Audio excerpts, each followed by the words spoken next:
Okay, you guys, welcome back to the show. We all say hi. We're all so excited, but we got to get right to it today because my hero is in the house. And she makes me talk like that every time I see her. I just want to start like that. So, hey, everybody, pull myself together here. We have Klevah Knox in the house. Welcome, Klevah. Hey. Thanks for having me, guys. Yay.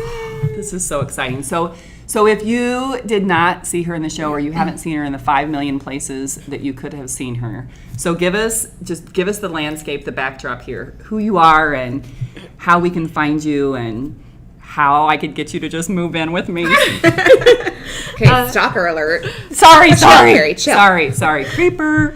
I'm Klevah, and I'm native to Champaign-Urbana.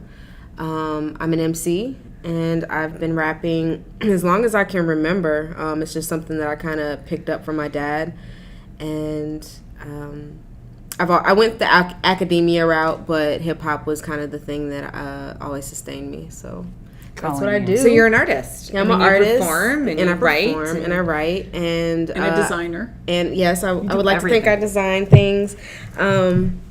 I also want to say that like I'm an artist educator. Well, that's the route that I'm trying to go more so. So lately I've been focused on, what that looks like and how to create that for myself. And so I've been doing workshops with Mother Nature. Mother Nature is my girl duo. And together we're just trying to do youth hip hop workshops, make it national, and teach through hip hop. Okay, so this opens up a whole new level of how I can have you in my life. So are you saying that my girls, I'm so sorry to be such a creeper and fangirl, but I know, but it's so exciting for my girls to have somebody that not only they can look up to and be a great role model, but I actually approve of. Often those things don't match up. So how are you saying that they could have access to you in these workshops? Yeah, they will have complete access. The one that we're working on now is ages 13 to 18, and it's going to be held at the Independent Media Center in Urbana. Hopefully we'll be able to do them all summer, maybe even in the fall. And it's free, right? It's free, yes. We got granted through the Urbana Grants program. So that's awesome. We were able to do that. And what we're doing now is kind of building a nonprofit out of Mother Nature so that we can continue to get the support that we need to do the work. Yeah, I just have to take a moment and appreciate that you are an artist who is building something to educate and inspire people, and you were funded to create. So I love that about this community, that there is really a support system for artists who want to create something. So that's awesome. Yes. But having Klevah here is like a little mini reunion, because as you guys know, and hopefully you guys will remember, Klevah was one of the speakers in the 2015 live show, if that's what she said, at the Virginia Theater. And it was an amazing experience to hear her story and also see her perform. So I feel a little spoiled and special and really happy that you're here today. Yes. So you know what? Let's take a look at the clip. Let's take a look at that clip. I feel so fancy saying that. Over to you, Amanda. Let's go to the video. When I first started writing this piece, I knew that I owed my story to other women. I knew that I wanted to honor the women who had brought me to my greatest potential. In the past 2 to 3 years alone, I've met so many brilliant, beautiful ladies that I call my sisters, my sheroes, my best friend, and that was impossible to do in 5 minutes. So I had to narrow it down, and I decided to talk about motherhood. And I thought the best way to express who I am and what I'm made of is through rhythm and rhyme. So one of the things I loved, a quote that you said that really struck me was, I knew that I owed my story to other women. Mm-hmm. Like, what I know that you have had a lot of women in your life, but I think specifically you were talking about your mom and your grandma. Mm-hmm. And so and you still have, and then you've chosen part of Mother Nature. These women's relationships are clearly a big part of your life. Yeah, they're everything. They've been the people who have pushed me through high school, through college, just going through life now that I'm adulting. Women are definitely, I just keep really strong women around me to keep me inspired and to, you know, just for support and love. And I try to be a good sister. I try to be a good daughter, and a good friend. So yeah, in that poem specifically, I was talking about my mom and my grandma. My grandma recently passed, and my relationship with my mom is a very, very complex relationship. We'll just leave it at that. But she just inspires me so much, and she teaches me so much. I've learned so much about forgiveness and giving and just loving people, you know, where they're at, you know. So You do. That is exactly how I think of you in my mind, that you love people. You just beam love. And in the show, what you didn't see is all of like the rehearsals and all of the behind the scenes stuff where you were just when, you know, other people, not me, but when other people were stressed or, you know, acting like a crazy person, others, you were so great about you were just calm and you just beamed love at people, and you never, when you could have got frustrated at those people, you didn't. You were just always like full of love and giving that back. It's like this, do you ever just like lose your temper? Oh, yeah. Usually in the mornings. The mornings are like the times where I have with myself that I kind of have to check in and make sure I'm okay.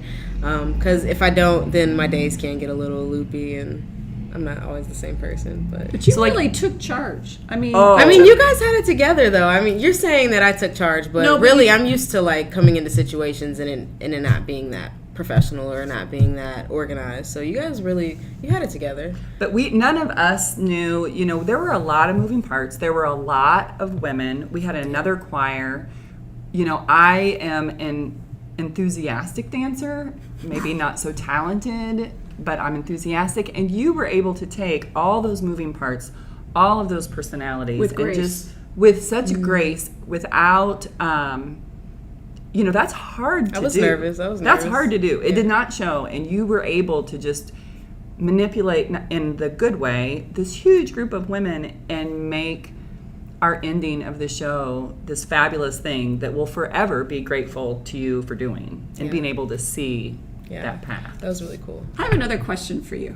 I was reading through the She Said blog, and when we asked you the 7 questions, the 7 She Said questions, and one of them was, what would you do if you weren't afraid?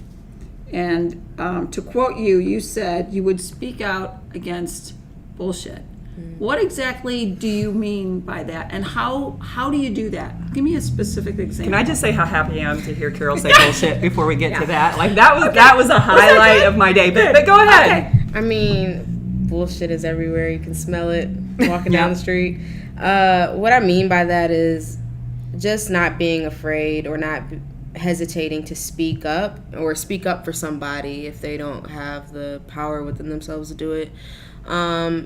A lot of what I feel like I speak on are really like systemic issues. They're really like things that I don't feel that I have the power to change, that I literally would have to have like a nation of people to work on these things. I'm talking about like racism and sexism and classism and things like that.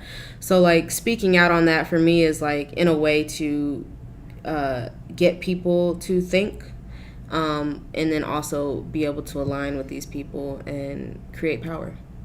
Well, let me ask you another question. Does rap make it easier to say things than if you were just going to get up in front of somebody and ask them or say something? Mm-hmm. Is it I don't understand the rap movement a lot. No. Yes. But is it just an easier way to get your point across? I would say both. It's really interesting because I'm a woman too, so I'm sure that my experience is a lot different from like a black male. But I would say it's easier in the sense that people, that's kind of what they're expecting. If they're going to a hip hop concert, they're not expecting to sit there and like, you know, not rock along or anything like that. So I think it is definitely easier because people have a little bit more of what they're expecting. And they're not as offended by like vulgarity and things like that. But at the same time, I do think that there's a certain stigma against hip hop and, you know, and hip hop artists for whatever reason that there is a stigma against hip hop artists. But So I think that maybe sometimes that makes it a little harder because I might not get the same opportunities to speak or perform or maybe I'm not taken as serious. I don't know. But you seem like a real storyteller, and that's what we do. We listen to stories and we tell stories. So because I'm not into rap, I mean, frankly, some of the stuff I don't even understand. But it's a movement, and I need to understand it. I mean, everybody my age and older needs to understand because it's part of the culture now. It's a form of expression, I think. And it's another form of storytelling. Absolutely. And there's a bunch of different frequencies too. I mean, there's a lot of rap that is really fast and that's really in your face and really raw. But then there's a lot of rap that's more poetic. And that, you know, so I think that there's something for everybody. It's just as diverse as any other, you know, genre. This is where the being white probably doesn't do me much good because I think you're just like your whole body is in it when you do it. And I all just... No, I don't know whether that's maybe not the right thing to say, but it's like your whole being is beaten from the inside out. Mm-hmm. My being doesn't do that. I want it to, but it doesn't. And you just look like it's coming from your toes when you do it.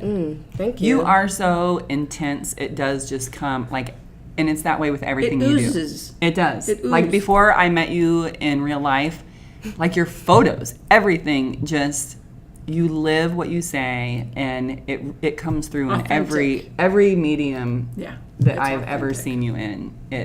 It translates. But one of the things I wanted to ask you about was what it's like to be a woman in this industry. And it seems like it's changed a lot. I don't know because I've been out of that scene for a while. But I've retired. But how is it for you now?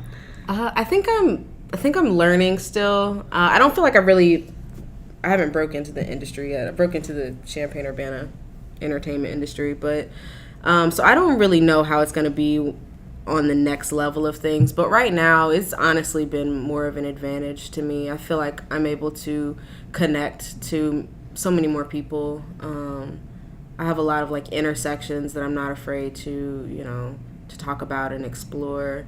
So I think that for me, it's been an advantage. Mm-hmm. Okay, I have a very important question to ask you.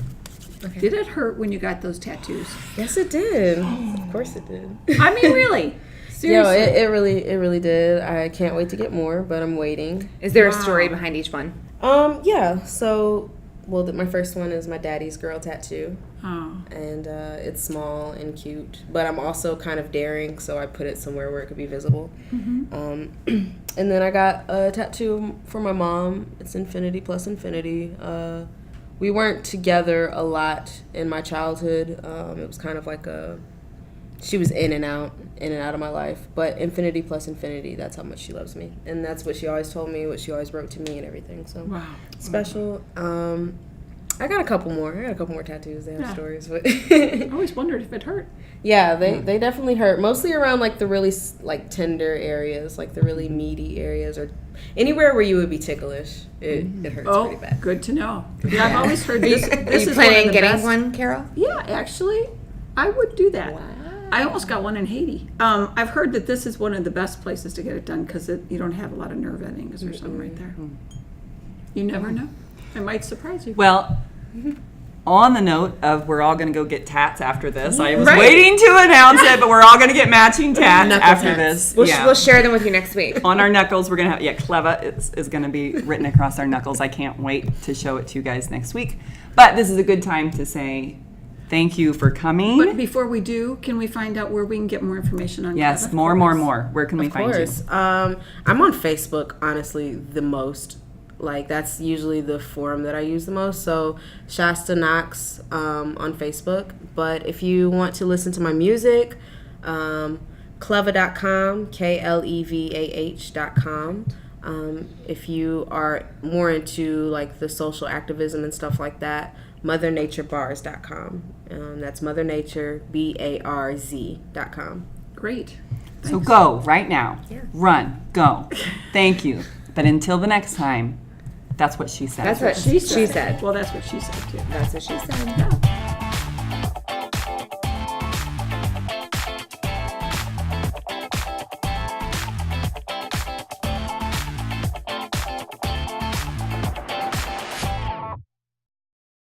Thank you to Bank Champagne for providing our studios and to Texture Home for making it look pretty. And thank you to Columbia Street Roastery for the coffee. It is coffee in there. It really is.